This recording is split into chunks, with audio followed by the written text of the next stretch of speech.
78 ಗಂಟೆಗಳ ಇಡಿ ಅಧಿಕಾರಿಗಳು ಕ್ವಶನ್ ಮಾಡೋದ ಸರ್ ನಿಮ್ಮನ್ನ ಅಥವಾ ಏನ್ ಮಾಡಿದ್ರು? ಸಾಕಷ್ಟು ಕ್ವಶನ್ಗಳು ಕೇಳಿದ್ರು. ಅವ್ರು ಡ್ಯೂಟಿ ಅವ್ರು ಮಾಡಿದ್ದಾರೆ. ಅವ್ರು ಮಾಡ್ಬೇಕಾದ್ರೆ ಅವ್ರ ಡ್ಯೂಟಿ ಇತ್ತು, ಡ್ಯೂಟಿ ಮಾಡಿದ್ದಾರೆ.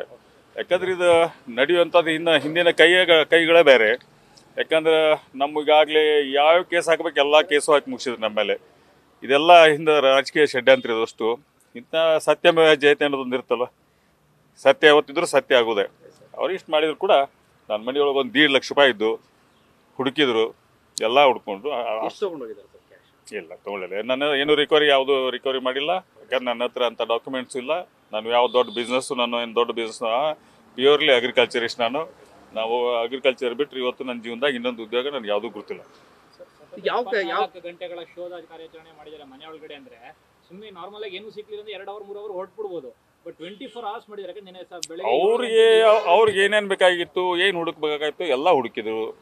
ಬಟ್ ನನ್ನ ಹತ್ರ ಅಂತೂ ಯಾವುದೂ ಸಿಕ್ಕಿಲ್ಲ. ಯಾವ ಕೇಸಿಗೆ ಸಂಬಂಧಪಟ್ಟಾಗ ದಾಳಿ ಅವರು ಹೇಳೋದೊಂದು ಅಥವಾ ಮಾಡ್ತಾ ಇರೋದು ಬೇರೆ ಥರ. ಯಾಕಂದ್ರೆ ಈಗಾಗಲೇ ನಮ್ಮದು ಹೈಕೋರ್ಟಲ್ಲಿ ನಮ್ಮ ವಿಟ್ನೆಸಸ್ ನಡೆದವು. ಆ ವಿಟ್ನೆಸಸ್ಗಳು ಅನ್ಸತ್ತೆ ಅಡ್ಡಿಪಡಿಸೋದಕ್ಕಾಗಲಿ, ನಮ್ಮ ಕೇಸಲ್ಲಿ ಅಲ್ಲಿ ಕೂಡ ಅಡ್ಡಿ ಮಾಡೋದಕ್ಕಾಗಲಿ ಸತತವಾಗಿ ನಿರಂತರವಾಗಿ 1 ತಿಂಗಳಿಂದ ಕಂಟಿನ್ಯೂ ಸ್ಟಾರ್ಟ್ ಇದೆ. 1 ತಿಂಗಳಿಂದ ನಿರಂತರವಾಗಿ ಚಲೋ ಐತಿದ್ರು. ಇವತ್ತನೇನಿಲ್ಲ, 1 ತಿಂಗಳಿಂದ ನಿರಂತರವಾಗಿ ಈ ಥರ ದಿನ ಹರಾಸ್ಮೆಂಟು. ಯಾಕಂದರೆ ನಾ ರಾಜಕೀಯವಾಗಿ ಯಾವ ಜನರನ್ನೂ ಭೇಟಿ ಆಗ್ಬಾರ್ದು. ರಾಜಕೀಯವಾಗಿ ಇವತ್ತು ನಾನು ಆ್ಯಸ್ ಎ MLA ಅಂತ ನಾ ಇಲೆಕ್ಟ್ ಆದರೂ ಕೂಡ ಇವತ್ತು ನನ್ನ ಕ್ಷೇತ್ರಕ್ಕೆ ಹೋಗೋಕ್ಕಾಗ್ತಾಯಿಲ್ಲ. ಜೊತೆಗೆ ಇಷ್ಟೆಲ್ಲ ಆದರೂ ಕೂಡ ಅವ್ರದ ತ್ರಾಸು ಕೊಡೋದ್ರ ಮಾತ್ರ ನನಗೆ ಇವತ್ತು ಒಬ್ಬ ಮನುಷ್ಯಾಗ ಯಾರಿಗಾರಾಗಲಿ, ಇವತ್ತು ಕಾಮನ್ ನಾ ಪಾರ್ಟಿ ಯಾವುದೋ ಇರಲಿ, ಒಬ್ಬ ಮನುಷ್ಯಾಗ ಹರಾಸ್ಮೆಂಟು ತ್ರಾಸು ಕೊಡುವಂಥದ್ದು ಕೂಡ ಒಂದು ಲಿಮಿಟೇಷನ್ ಇರಬೇಕು. ಒಂದು ಲಿಮಿಟೇಷನ್ ಇರಬೇಕು.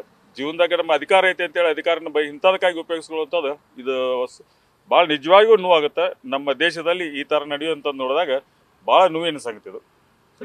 ಪಕ್ಷದ ನಾಯಕರು, ನೀವೊಬ್ಬ ಜನಪ್ರತಿನಿಧಿ, ಈ ಐಶ್ವರ್ಯ ಗೌಡ ಕೇಸಿಗೆ ಸಂಬಂಧಪಟ್ಟಾಗ ಅವ್ರ ಜೊತೆಗೆ ಟ್ರಾನ್ಸಾಕ್ಷನ್ ಆಗಿದೆ ಅಂತ ಹೇಳಿ ಒಂದು ಅಲಿಗೇಷನ್. ಅವರು ಯಾರು ಟ್ರಾನ್ಸಾಕ್ಷನ್ ಅದಾವ ಸಿಗ್ತಾವಲ್ಲ, ಯಾರು ಟ್ರಾನ್ಸಾಕ್ಷನ್ ಅದಾವ, ಯಾರ ಜೊತೆ ಟ್ರಾನ್ಸಾಕ್ಷನ್ ಐತೆ ಅವ್ರದ್ದು ಸಿಗ್ತಾವ.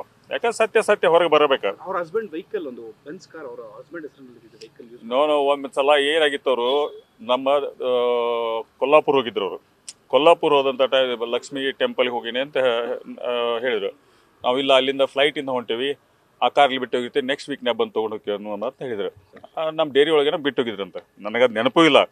ಆ ಡೇರಿ ಒಳಗಿತ್ತಂತ ಕಾರ್, ನಮ್ಮ ಫಾರ್ಮಲ್ಲಿ ಆ ಕಾರ್ ಇದ್ದಂಥ ಟೈಮಲ್ಲಿ ಆ ಕಾರ್ನ ನೆಕ್ಸ್ಟ್ ನನಗೆ ಒಂದೂವರೆ ತಿಂಗಳಾಗಿರ್ಬೇಕಲ್ಲ ಇದ್ದ ಕಾರ್. ಅದು ಆಮ್ಯಾಗ ಅದು ಜಸ್ಟ್ ನಂಗೆ ಪೊಲೀಸ್ ಸರ್ ಆ ಕಾರ್ ನಿಮ್ಮ ಹತ್ರ ಐತೆ ಅಂತ ಹೇಳ್ತಾರಲ್ಲ ಅಂತ ನಂಗೆ ಫೋನ್ ಮಾಡಿದ್ರು. ನನಗೆ ಗೊತ್ತಿಲ್ಲ ಅಂತ ನಾವು ವಾಪಸ್ ನಮ್ಮ ಡೇರಿ ಮ್ಯಾನೇಜರ್ಗೆಲ್ಲ ಫೋನ್ ಸರ್, ಆ ಕಾರಲ್ಲಿ ನಿಂತಿದ್ದು ಅಲ್ಲೇ ಐತೆ ಅಂತ. ಹಂಗಾರೆ ಇಮೇಟ್ ತಂದು ಕೊಡ್ರಿಪ್ಪ ಅಂದ್ರೆ ಇದೇನೋ ಅಷ್ಟೇ. ಐಶ್ವರ್ಯ ಗೌಡ ಜೊತೆ ಯಾವುದೇ ರೀತಿ ಬಿಸ್ನೆಸ್ ಅಥವಾ ಏನಾದರೂ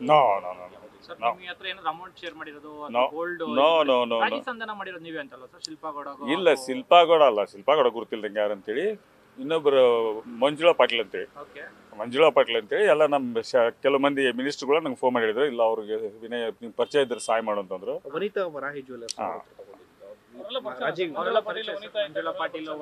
ಇಲ್ಲ, ಇವಾಗ ಪರಿಚಯ ಆಗಿದ್ದು ನನಗೆ ಜಸ್ಟ್ ಒಂದು 2 months ಬ್ಯಾಕ್. 1.5 ತಿಂಗಳಿಂದ ಕೇಸ್ಗೆ ಸಲ ಆದ ನಂತರ ನನಗೆ ಬೇಡ, ನಾ ಕೇಸು ಬೇಡ, ನನಗೆ ನಾನು ದುಡ್ಡು ಕೊಡಿಸ್ಬಿಡ್ರಿ ಅಂತಂದ್ರೆ ನಾನು ಒಂದ್ಸಲ ಕರೆದು ಕೇಳ್ತೇವೆ, ನಂಗೆ ಗುರುತಿಲ್ಲ ಅಂತ ಹೇಳಿದೆ. ಜಸ್ಟ್ ಇದೇ 1 ತಿಂಗಳಿಂದ 1.5 ತಿಂಗಳಿಂದ ನಾ ಕರೆದು ಕೇಳಿದೆ. ಬಟ್ ಅವ್ರಿಗೆ ಅದೇನೋ ಮಾತುಕತೆ ಸರಿ ಹೋಗ್ಲಿಲ್ಲ, ಮುಗೀತಷ್ಟೇ.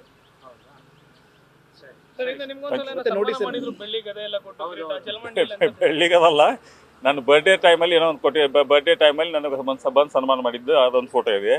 ಇನ್ನೊಂದ್ಸಲ ಅವ್ರು ಏನೋ ಒಂದು ಜಾತ್ರೆ ಮಾಡಿದ್ರು, ನಮ್ಮ ಜಾತ್ರೆ. ಆ ಜಾತ್ರೆಗೆ ಬರಲೇಬೇಕಂತೇಳಿ ನನಗೆ ಭಯಂಕರ ಕೇಳಿದಾಗ ಆ ಟೈಮಾಗ ಒಂದ್ಸಲ ಒಂದು 5 ಮಿನಿಟ್ ಹೋಗಿದ್ವಿ ನಾವು ಅಷ್ಟೇ. ಇದು 2 ಸಲ ಭೇಟಿಯಾಗಿದ್ವಿ.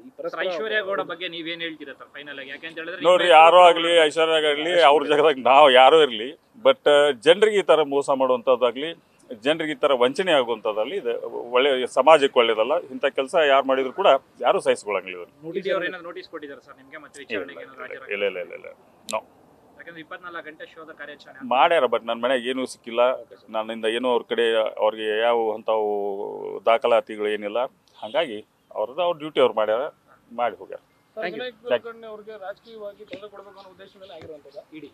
200% ಅಲ್ರಿ, ನಿಮ್ಗಾರ ಕಣ್ಣಿ ಕಾಣ್ತಿಲ್ಲ ಎಲ್ಲರಿಗೂ. ಯಾಕಂದ್ರೆ ಇದನ್ನ ನೋಡಿದಾಗ ಇವತ್ತು ಇಡೀ ರಾಜ್ಯ ಮಾತಾಡುತ್ತೆ ಒಬ್ಬ ಮನುಷ್ಯಗೆ ಎಷ್ಟರ ತ್ರಾಸ ಕೊಡ್ತಿರ್ಬೋದಂತ. ಬಟ್ ಟಾಲರೇಟ್ ಮಾಡ್ಕೊಳಕ್ಕೂ ನನಗೊಂದು ಲಿಮಿಟೇಷನ್ ಬೇಕಲ್ಲ. ಇಷ್ಟೊಂದು ಅನ್ಯಾಯ ನಡೆಯುವಂಥದ್ದು ನೋಡಿದಾಗ ನಿಜವಾಗಿಯೂ ಭಾಳ ಈ ರೀತಿ ರಾಜಕಾರಣದಲ್ಲಿ ಯಾವುದೋ ಪಾರ್ಟಿಯವ್ರಿಗಾಗಲಿ ಈ ರೀತಿ ಆಗುವಂಥದ್ದು ಒಳ್ಳೇದಲ್ಲ ಅಂತ ನಾನು ಹೇಳಕ್ಕೆ ಸರ್ ಕಳೆದ ಬಾರಿ ಈಗ ವಿಧಾನಸಭಾ ಕ್ಷೇತ್ರದ ಎಲೆಕ್ಷನ್ ಟೈಮಲ್ಲಿ ಕಾನ್ಸ್ಟಿಟ್ಯೂನ್ಸಿಗೆ ಹೋಗ್ದಿರೇ ಜನ ನಿಮ್ಮನ್ನ ಆರಿಸಿದ್ರು ಹೌದು ಅದೇ ಸರ್. ಎಲ್ಲ ಒಂದ್ ಕಡೆ ಟಾರ್ಗೆಟ್ ಆಗೋ ಕಾರಣ ಅಂತ ಅದು ಒಂದು ಎರಡು ಟಾರ್ಗೆಟ್ ಮಾಡಕ್ಕೆ ಅವ್ರು ನಮ್ಮನ್ನು ಒಂದು ಯಾವುದಕ್ಕೂ ಸಣ್ಣ ಎನ್ನುವುದಿಲ್ಲ. ಆಮ್ಯಾಗ ಅವ್ರಿಗೆ ನನ್ನ ನೋಡಿದರೆ ಅದು ಎಷ್ಟು ಭಯ ಆಯ್ತೋ ಗೊತ್ತಿಲ್ಲ. ಆ ಊರಿಗೆ ಬರ್ದಾಗ ನೋಡ್ಕೊತಾರೆ, ನನ್ನ ಜನರು ನನ್ನ ಭೇಟಿ ಆಗ್ದಾಗ ನೋಡ್ಕೊತಾರ. ಇವೆಲ್ಲ ನೋಡಿದಾಗ ಅಧಿಕಾರಿಗಳು ನನ್ನ ಭೇಟಿ ಆಗ್ಬಾರ್ದು. ದರ್ವೊಂದಕ್ಕೂ ಟಾರ್ಗೆಟ್. ಆಮೇಲೆ ಏನೇನೋ ಕೇಸ್ ಹಾಕಕ್ಕೆ ಎಲ್ಲೆಲ್ಲೋ ಪ್ಲ್ಯಾನ್ ಮಾಡ್ತಿರ್ತಾರೆ. ಎಲ್ಲ ಇವ್ರದೇ ಪ್ಲ್ಯಾನ್, ಅಷ್ಟು ಬೇರೆ ಯಾರ್ದಲ್ಲ. ಸರ್ ವಿನಾಯಕ್ ಕುಲಕರ್ಣಿ ಈ ಮಟ್ಟಕ್ಕೆ ಟಾರ್ಗೆಟ್ ಆಗಕ್ಕೆ ಏನು ಕಾರಣ, ಯಾರು ಇದ್ದಾರೆ ಹಿಂದೆ ಅಂತ? ಸರ್ ಯಾರು ಭಾಳ ಪವರ್ಫುಲ್ ಇರ್ತಾರ ಅವ್ರಿಗೆ ಜಾಸ್ತಿ ಹೆಣ್ಮಕ್ಳು ಇರೋರು. ಯಾರು ಇರ್ಬೋದು ಸರ್ ನಿಮ್ಮ ಪ್ರಕಾರ ಪವರ್ಫುಲ್ ಅಂದ್ರೆ ಯಾರು? ಅಲ್ಲ ಯಾರೇ ಇರಲಿ ಪವರ್ಫುಲ್ ಕಾಮನ್ ನಾವೆಲ್ಲ ನಮ್ಮ ಜನ ನಮ್ಮಿಂದ ಜಾಸ್ತಿ ಇರ್ತಾರೆ, ಜನರ ಸ್ಟ್ರೆಂತ್ ನಮ್ಮಿಂದ ಜಾಸ್ತಿ ಇರ್ತಾರೆ. ಅಂಥದ್ದು ನೋಡಿದಾಗ ಸಹಜವಾಗಿ ಇಂಥವ್ರಿಗೆ ಷಡ್ಯಂತ್ರ ಮಾಡೋರು ರಗಡ ಮಂದಿ ಇದ್ದೇ ಇರ್ತಾರೆ. ಸರ್ ಮುಂದಿನ ದಿನಗಳು ಇದನ್ನು ಈಗ ಆಸ್ ಎ ಜನಪ್ರತಿನಿಧಿ ನಿಮ್ಗೆ ಈ ರೀತಿಯ ಟಾರ್ಚರ್ ಆಗ್ತಿದೆ ಅವ್ರನ್ನ ಅಂತ ಹೇಳಿ ಪ್ರಶ್ನೆ ಮಾಡ್ಬೋದು ಸರ್. ಕಾನೂನು ಪ್ರಕಾರ ಮಾಡಿದ್ರು ಪ್ರಾವಿಷನ್ಸ್ ಇದೆಯಾ, ಮುಂದುವರಿತೀರಾ? ಯಾವ ಪ್ರಯೋಜನ ಇಲ್ಲ, ಏನಿಲ್ಲ. ಅವ್ರ ಕಾಲಿಗೆ ಬಿದ್ದು ಅವ್ರು ಕೂಡ ಹೋಗ್ಬೇಕು ವರ್ಷ. ಏನು ಅದೊಂದು ಬಾಕಿ ಉಳಿದೈತೀನಿ, ಅದು ಬಿಟ್ಟರೆ ಬೇರೆ ಏನಿಲ್ಲ. Thank you sir. Thank you. News first ನಿರ್ಭೀತಿಯಿಂದ ನಿಮ್ಮ ಪರವಾಗಿ.